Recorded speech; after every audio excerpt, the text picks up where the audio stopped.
Hello, listeners. Before we start, I just want to remind you, you can listen to Nighttime early and ad-free on Amazon Music. Include it with Prime.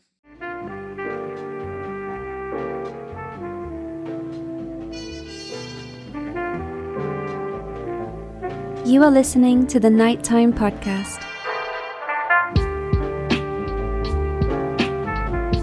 Hello, listeners. It's now been over 6 weeks since 4-year-old Jack and his 6-year-old sister, Lilly Sullivan, were reported missing from their rural Nova Scotia home. As we detailed in a series of previous Nighttime episodes, the children's mother and stepfather told police that when they awoke at around 10 a.m. on Friday, May 2nd, they found Jack and Lilly gone, with no sign of where they may have went or how they left. Since then, this case has found itself teetering somewhere between a missing persons investigation and what seems to be a criminal investigation. And as expected, over the past week, the story has continued to develop. There was a third and seemingly final large-scale ground search in the area surrounding the children's home. There was a community-organized candlelight vigil for the children. There was yet another RCMP press update on the status of the investigation. And of course, the children's stepfather, Daniel Martell, continued to share his inside details on the investigation and some behind-the-scenes information with the press. And in this episode of Nighttime, Madelayne Klein and I will talk our way through all of that and a bunch more. So let's get into it. Tonight, in this episode, we'll discuss all the developments during the 5th and 6th week of the search for Jack and Lilly Sullivan. You mentioned last time we chatted that you'd offered to do a polygraph test. That is correct. Has that already happened? That has happened. Right. And did you get results from that yet? I do have results, and I don't know if I can share those results, but they were good in my favor, we'll say that. Ms. Madelayne Klein, you're looking quite bright. I'm guessing summer has found its way to Regina, Saskatchewan? Not as much as I'd like it to, but it's just my lighting. I don't tan. I turn a lobster red and then I go back to being fluorescent. So, anything new in your life? Any news coming out of Regina? Other than I read that there was a hepatitis A scare at a McDonald's in Regina. Anything else going on over there? Just hepatitis. That's yeah, nothing comes to mind. And that's the McDonald's, like, kind of by my house. Oh, no, that's horrifying. Well, you know what? I expect nothing less from Regina. Okay, yeah. Never surprised, always disappointed. Let's get into it here. We got a lot to talk about. We didn't do an episode last week, so we kind of have 2 weeks to break down tonight. This will be our 6th episode in this series, mainly covering the 5th and 6th week of the search for Jack and Lilly. I cannot believe that it's well past a month. Again, we're into the 6th week. The story continues to twist, turn, and unravel in every direction, and the online discussion and discourse is as feverish as it has ever been. I say this at the beginning of every episode, but I'm shocked that this has gone on this long because the amount of attention, I can't imagine the RCMP is doing everything they can to put an end to this, but they haven't found it yet. But at the end of our last episode, I asked you, like, how much longer do you think this might go on? And you said 2 weeks. So if you're correct, this coming up week is the week that we're going to get some sort of answer. So you're very rarely wrong. So I'm holding on to that. Okay, I would like to re-estimate because based on all the developments this week, I think we still got some time left in this story. I'm certainly not a psychic, so don't put much stock in my prediction. Every week that we've talked, if you had asked me that, I'd say this has to end within the next week. I kind of feel that way now, but some of the developments we have tonight will show that there's much more to this story than maybe we thought. But let's just start by picking up right where we left off during our last episode. When we last talked, the final development we were discussing was yet another, it turned out to be the third extensive ground search in the area surrounding the children's home. This search was going to be a little bit different because it was targeted specifically on an area called the Pipeline Trail, which is the area in which what was thought to possibly be a child's boot print was found during the early days of the search. When we spoke in our last episode, we talked about this search being underway at the time of our recording. We can give some updates now on what came of this search. The way I'll do it, I'm just going to play a short news clip that covers the search and gives us a bit of a look at what was going on there. Ground search and rescue volunteers once again backcombing the dense forest and expanding beyond the initial search zone. Search manager Amy Hansen says about 75 volunteers were in the woods on Saturday in an area where a boot print was located in an earlier search. Hansen says the conditions are challenging. No, they were extending into newer areas that haven't been searched and finishing off and cleaning up some areas. The boot print was on the pipeline, which is why we're extending our search efforts down the pipeline. We don't know for sure it was from the children, but it's the only real thing we've had to go on thus far, so we're just kind of investigating that further. These people have been out weekend after weekend and day after day putting themselves through this. The families are understanding and letting them come out, and we're actually starting to see some people that just physically and emotionally can't return to the search at this point.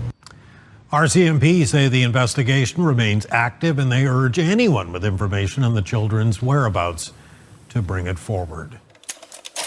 So a lot to talk about there, but what we just listened to was a report being made kind of while the search was underway. We do know now, as a result of the head of the search and rescue giving some statements to media the Monday after that search ended, is that apparently no new information was gained from this third and up until this point final large-scale ground search. If they had gone into the woods, how could they have gone that far that they haven't found anything yet? Like, we'd have something to go off of. This is just so bizarre. You would think. It seems like the big piece of evidence that this whole search is rallying around is what may or may not even be a boot print related to this case. In that clip we heard ourselves, it's like that's all we have to go on at this point. So as far as these weeks of ground searching with huge crews, all they found so far is this one quote unquote boot print. And that is pretty disappointing. If you're one of the people, if you're one of the volunteers giving up your weekends for this search, like everyone wants to help missing children, but after weeks of it, when you find nothing, there has to be a point where you're just like, I just cannot do this anymore. Well, and I'm sure it's physical and emotional. Yeah. It's so discouraging to come this far and still be at square one, essentially. Yeah. And I guess I didn't really think about the fact either that so many of the searchers and members of the search and rescue are volunteers. That explains why so many of these searches are happening on the weekends. But also, when you look at the past reports week over week that we've been discussing this, they're always giving a number of searchers. Initially, there was 150 of them. In this clip we just heard, it was something like 70. And I just wonder if they're having their crew drop off. I think either way, I'm sure we probably both agree is that if something was there to find, they would have found it by now. So I think the ground search is reducing in importance to the other types of investigative techniques that we're going to hear about tonight. This ground search we just heard discussed in that prior news clip, that was 2 weeks ago. We haven't heard another one since, but we have heard a lot about police interviews, different police major crime units and related units being involved in it. Polygraph testing we've talked about last week. There's a lot more updates related to that side of the investigation. But before we get to that, one other thing I want to talk about, there was a vigil planned by a community group. It's actually it was a candlelight vigil that was hosted, planned, and organized by a Facebook group that's committed to advocating for Jack and Lilly. The group itself, the Facebook group itself is called Lilly and Jack Updates. Let's bring them home. They started this just as like a Facebook thing. And, we should all go there, go to the police station, light some candles, and just show our solidarity and support for Lilly and Jack and the people searching for them. I just want to play a short news clip about the vigil, and then I can give a bit of information because I had a chance to get on the phone with the person who created the Facebook as well as organized this vigil. But let's just listen to a short video presentation about it. Lilly and Jack Sullivan, still missing? Reading the words from a page he was handed at a vigil for his missing stepchildren, 6-year-old Lilly and 4-year-old Jack Sullivan, Daniel Martell says it brought out a lot of emotions. They had some RCMP speakers and people from the community, and there was even one guy who drove all the way from Sheet Harbor to come up and show his respect, so I appreciate that. At the vigil, Martell didn't know what to expect, but people came. Strangers stood silent, held candles, and left messages. What else can you do?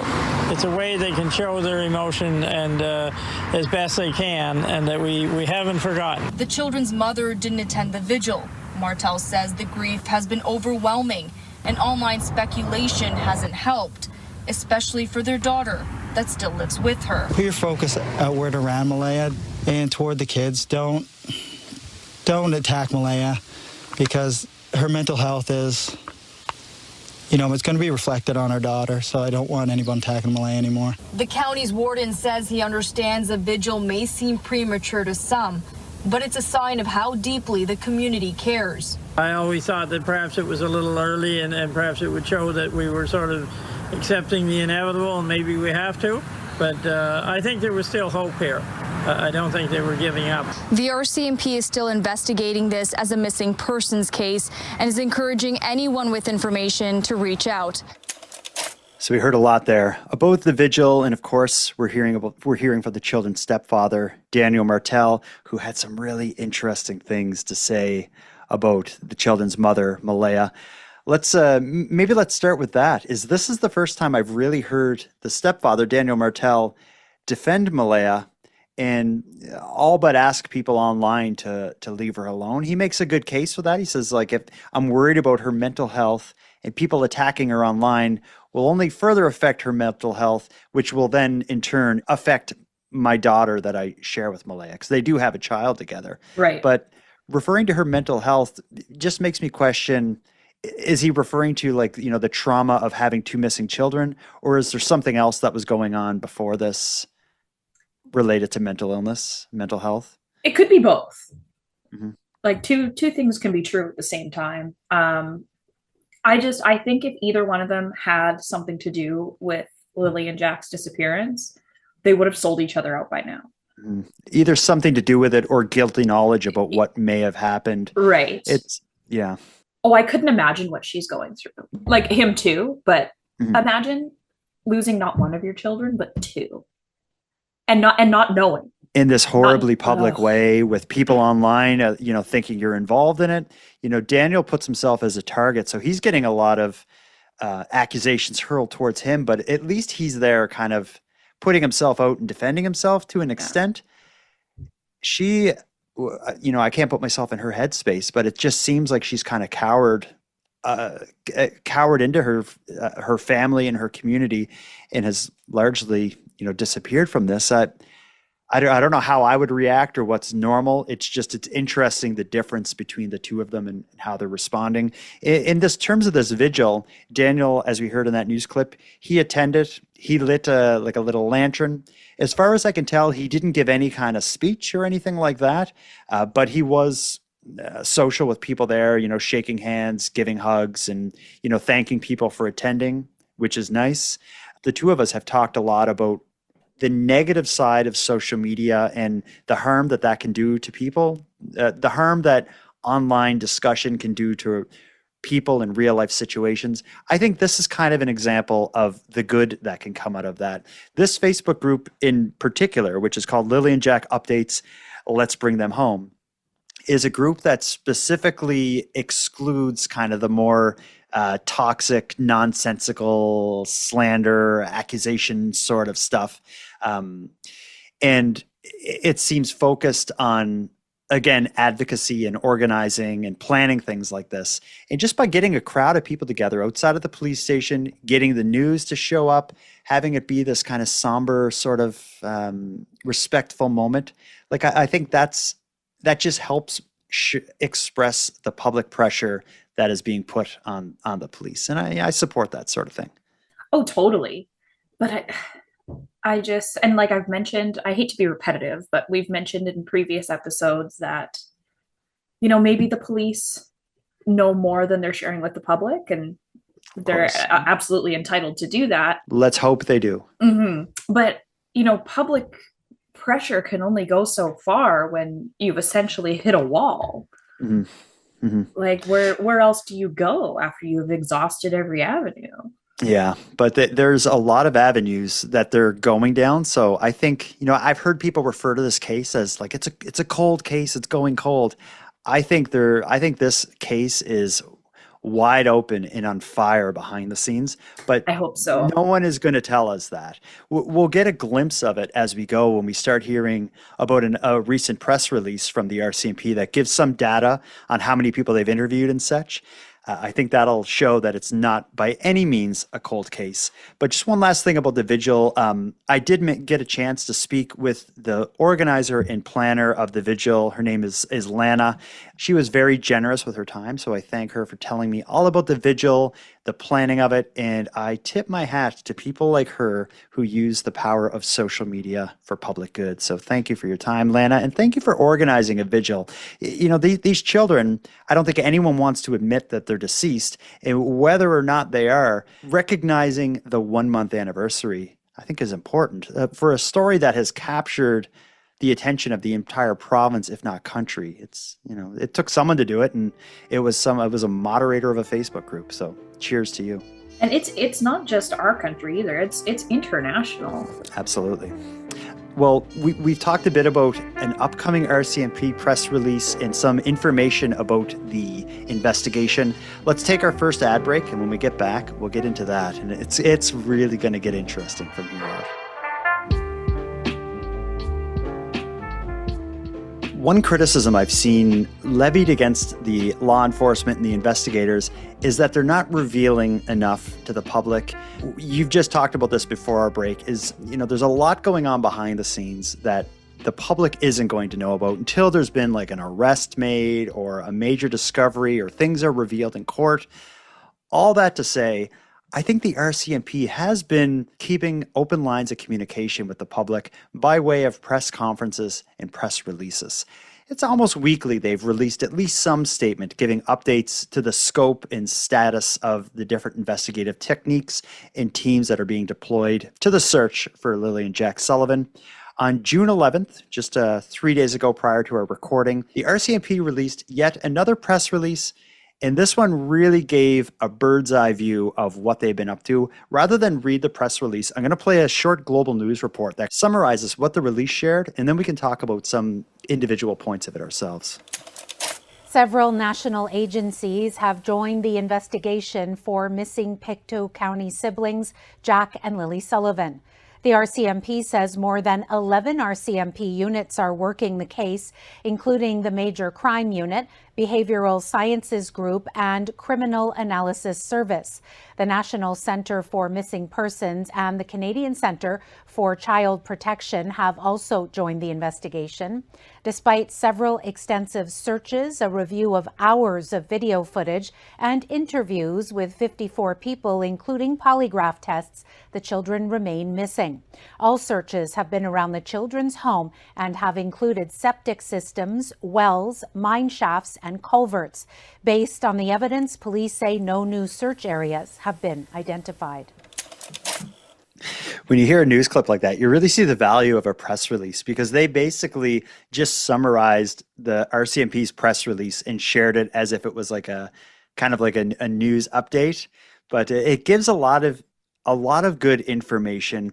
And I think it's when you're hearing them rattle off, you know, the different RCMP units and organizations that are involved, when it's in a list, it just kind of goes in one ear out the other to an extent. But when you actually think of the amount of people and teams that are working on this from all these different angles, it's really quite shocking how much attention this has been given. We have a major crimes unit investigating, a behavioral science team. We've mentions of polygraphs. There's a team I've never even heard of that was called like the Truth Verification Team. And I think they're in some way involved in like analyzing statements, cross-referencing other statements, and referencing polygraph testing and stuff. Like there are these teams I've never even heard of that are working on this story. Which makes it even more baffling that there's still nothing.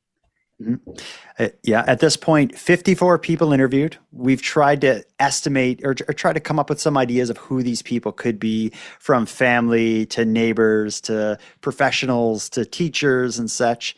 54 is a big number. We know at least one has had a polygraph because the children's stepfather, Daniel Martell, spoke about it on the news, and I think we talked about that in our prior episode. We are going to hear more about it because Daniel did give more information about his polygraph. But the RCMP using polygraphs as a tool, again, it just raises up the heat in some of these interviews / interrogations, which some of the interviews have probably turned into by this point. We've heard 488 tips were received for a case in a rural area. That's a lot of ideas. But like, imagine some of the time wasting tips they've received. Yeah, but maybe but for all the time wasting tips, there may be one that makes it happen. It's hard. Like, I want to criticize some of the nonsense, but at the same time, it's like, yeah, someone has good information. I think I'm sure the police have a pretty good idea. You get a call from someone from another, there's some person from the U.S. who's calling because they read something on Facebook. We'll look into how many of those tips were like verbatim Facebook comments? Yeah. Oh, talk to the mother. They're like, yeah, because we haven't done that. Yeah. Click. Yeah, I'm sure there's a lot of that. One other thing that was said in the press release is that the RCMP has been granted numerous judicial authorizations to seize and examine materials and devices that may provide information useful to the investigation. So I think that's a roundabout way to say we got warrants and took a bunch of people's phones and computers. Oh, absolutely. That's what I read too. That's what I read between the lines. Yeah, that's the part of the investigation that I think would be, whether this case or any case, I think that'd be really interesting. The amount of data and information you can get from somebody's phone, be it the GPS activity as where they are, the text messages, the app usage, like just seeing when they're using their phone, what they're using it for, who they're communicating with. Google search history. All that stuff. Yeah. And if you could get the phone, all the information from the phones of, say, the 10 people closest to these children's lives, I feel like you'd be well on your way to solving the case. You'd think. And you know what? Maybe they are. And because it is still an open investigation, there is not one open investigation ever in history that they keep the public updated as they find stuff out. Yeah, that's right. Yeah. They're live streaming the interrogation on their YouTube channel. God. Yeah, and then they take a break in the middle of the interrogation to eat HelloFresh meal kits. That's I think that's what the world some people think this is. It's no. Yes. The RCMP are going to keep their cards as close to their chest as possible until after the charges are laid. If there are charges, that's when we're going to hear about it. They're dotting their I's and crossing their T's. Certainly. But these press releases, these are a good thing. It's keeping the public informed. It's keeping the media informed. And it's just keeping the lines of communication open to the extent that's reasonable. It would be unreasonable for the RCMP to tell us exactly what they think, what strategies they're employing, who they're talking to. That's not the way this works. But that said, we can learn a little bit about what the RCMP is doing when people that the RCMP are doing it to and with begin to talk. And that brings us to the next update. We heard in our prior episode about Daniel Martell, the children's stepfather, asking for, if not begging for, a polygraph. He shared that the polygraph was done, and he also said, I can't reveal the results of it, but let's just say it was good in my favor, which you and I used our powers of investigative journalism to maybe mean that he passed, quote unquote, passed the examination. But we can now learn a little bit more about it because when this RCMP press release came out on June 11th, all the media organizations were reporting on it, and they all found their own way to report on it. Some just read the press release, like the clip we just heard, and some took a step further and started to talk to people about some of the things the RCMP said. One of those groups, CTV News, they spoke to Daniel Martell about the use of polygraph testing, and he was able to give a bit of information about exactly what questions they were asking. And that's something that was interesting to us last week. We were like, I wonder, what were they saying? What were they asking him about? Let's find out right now. Here comes Daniel Martell giving a glimpse behind the curtain into the polygraph test. Jack and Lilly's stepfather says he was the first to volunteer for a polygraph, hopeful it would help the search and ease public speculation. I know it would be a big help in the case and kind of narrow down maybe some of the speculations and just provide more evidence. Daniel Martell says during the polygraph test, he was asked several things, including whether or not he was involved in the disappearance of the children. He says both his cell phone and that of his estranged wife were confiscated and searched by investigators. This and weeks of interviews, there still hasn't been a major break in the case. And for their stepfather, the silence inside the once busy home is deafening. Going from a family of 7 to just me, I mean, I have nothing but time to just think. RCMP insists this is still very much an active investigation. They're reviewing surveillance footage and following digital evidence. But the emotional toll has already left its mark on Martell, including the loss of custody of his daughter, Meadow. I haven't even got to see my own kids, not even Meadow yet. But I'm still hopeful. I have supervised visits coming up that are granted by CPS. The children's stepfather says he's grateful to the investigators and to people who continue to share tips, even if none have yet led to finding Jack and Lilly. Until then, over a month later, the family continues to remain hopeful that the children will return home safe. There's a lot said there because we both get a bit of information on the polygraph. We hear that his phone and Malaya's phones and devices were taken. And then we also hear an update about, well, he said her name, Meadow. Meadow is the child that Daniel and Malaya have together, the baby that they were laying in bed with the morning that the children are alleged to have likely wandered off. I was surprised to hear he hasn't even seen his daughter, Meadow, since this all happened. As far as I can tell, CPS, which is Child Protective Service, basically swooped in and saw to it that she was out of the picture until they could figure out, I guess, what was going on. But I'm surprised he hasn't seen her yet. Well, and he also said going from a family of 7 to just him, Lilly, Jack, Meadow, him, and Malaya are 5. So Yeah, does he and have 2 other kids from a previous relationship? That's right. He has 2 from a prior relationship. So that is, and they're living in like a trailer. That's like 7 people in that trailer. That's a lot of people because that's not a big house. Right. The silence in there must be deafening. I was just going to say that. You took the thought right out of my head. Well, I just hope he doesn't go on the internet at night and read what people are saying about him.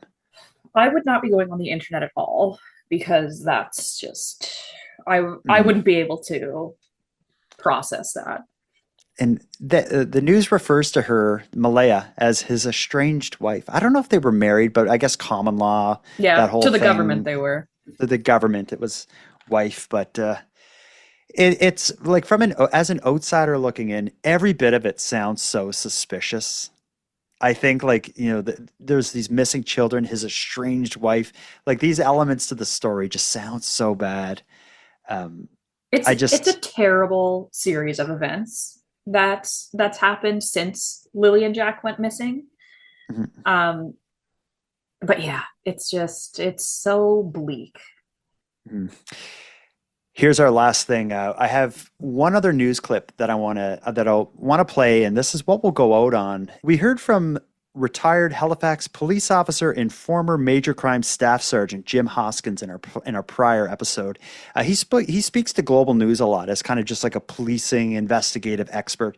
He spoke to Global News in the context of the June 11th RCMP press release, but he makes it pretty clear that he believes in his heart of hearts and with all of his knowledge and experience behind him that this is no longer an investigation into children who wandered off and is likely an investigation criminal in nature.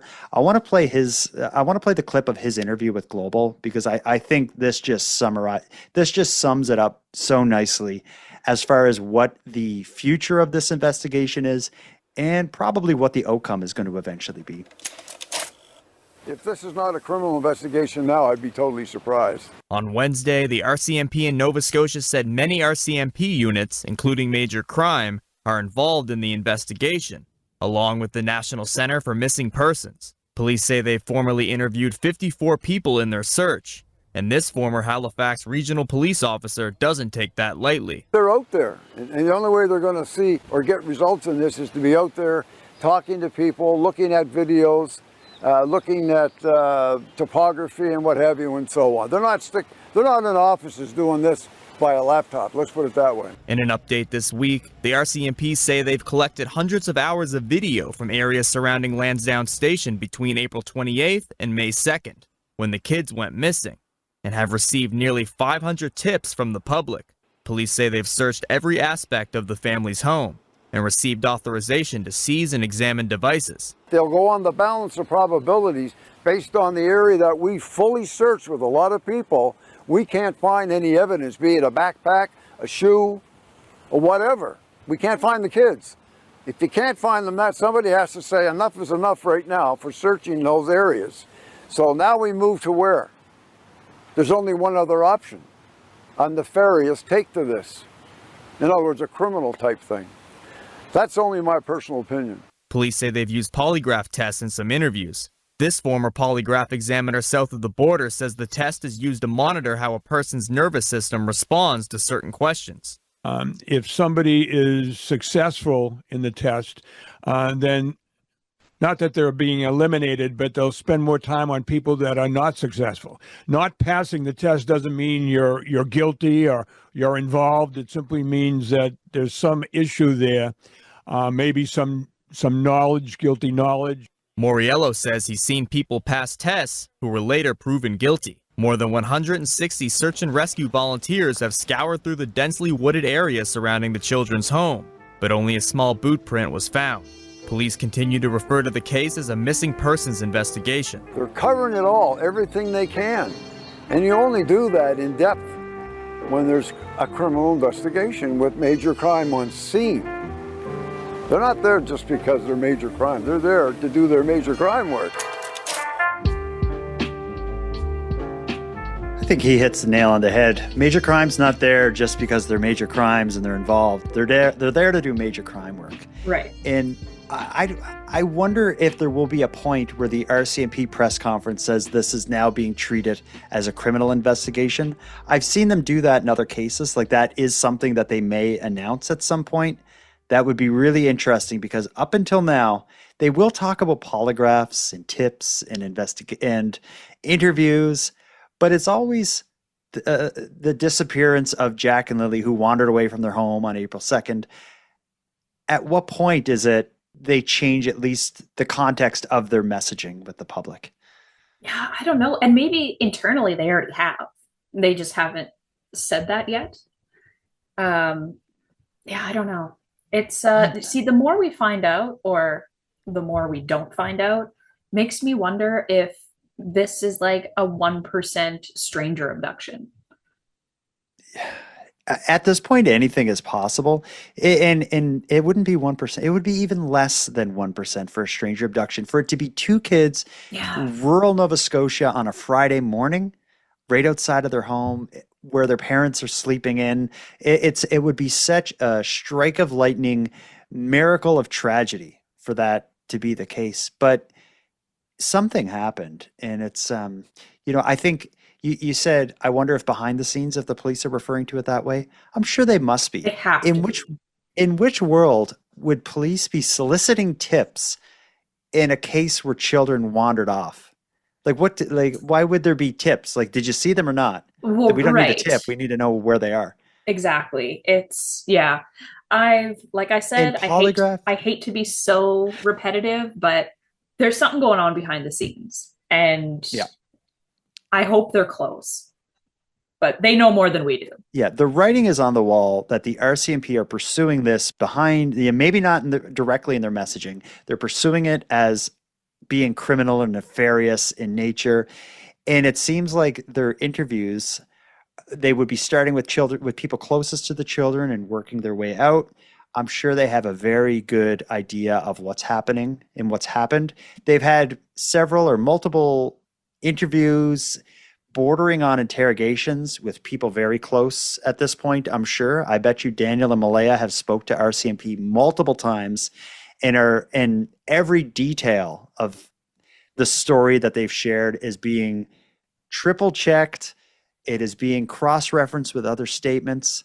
The children's biological father, he, as far as I know, I've learned that he's been in with the RCMP multiple times as well, which I think is really interesting. We've heard nothing about him in the media, but of course the children's last name is Sullivan. The mother is Brooks Murray is her last name. Daniel Martell, he's the stepfather, different last name. The Sullivan family has been silent, at least in terms of the media coverage. And I think that's something that's also making a lot of people question it. You know, where is the dad? Right. But the biological dad? They are entitled to stay as silent as they want to. As long as they talk to police. Oh, and they have. Like, you're crazy if you don't think that they haven't. The puzzle's coming together behind the scenes. So give me your estimate. Last time we talked, I said 2 weeks. I'm going to say now, I'm giving it, this is going to be solved this summer. That's what I will say. Okay. Maybe I'm just really, what word am I looking for here? I hope it's within the next week.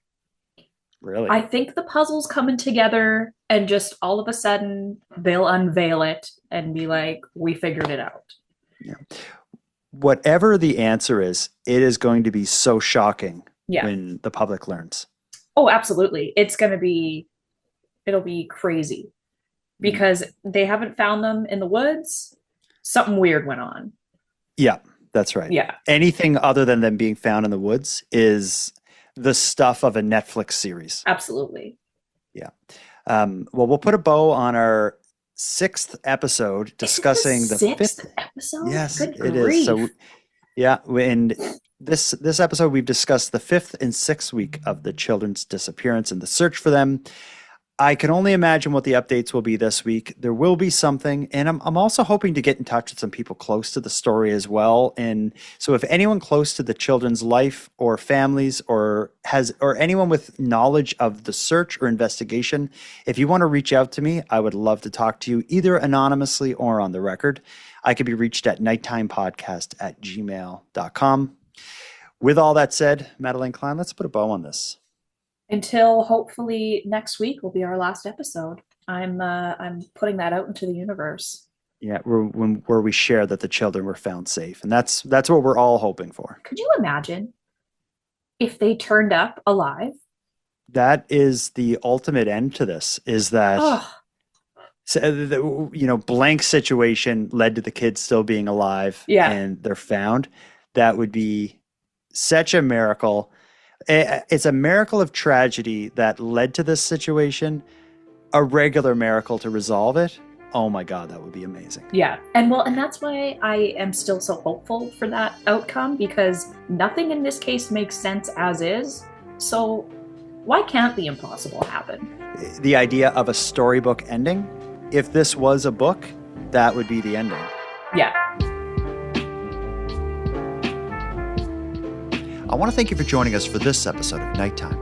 Now, before I end here, I want to send positive vibes to everyone affected by this case and share a sincere thank you to everyone searching for Jack and Lilly. This is truly a nightmare scenario, and I think everyone out there feels the same way as I. When kids go missing, everything else takes second priority. Now, with that said, I'm going to start wrapping up this episode, but before we part, I have some thanks to give out. First, a big thanks to Madelayne for joining us for this episode. A thanks to Lana for telling us about the vigil. A thanks to Monty Datta, who contributes the music for this show, and Linz from the Dystopian Simulation podcast, who provides my intro and outro voiceovers. And then lastly, but most importantly, a massive thank you to everyone who's listening to Nighttime. Without your interest and your support, this show would be as pointless as it would be impossible. Now, on the topic of support, let me thank the newest subscribers to the premium feed, Jamie, Anne, and Lydia. We appreciate you. And for anyone else who'd like to support the show, you can help us out here in a variety of ways. First of all, a premium feed subscription costs just a couple bucks a month, and that money funds the creation of the show. But the premium feed will also give you episodes of the show ad-free, 2 days early, and give you access to a back catalog of episodes. If that sounds like something you're interested in, you can go premium at nighttimepodcast.com/subscribe.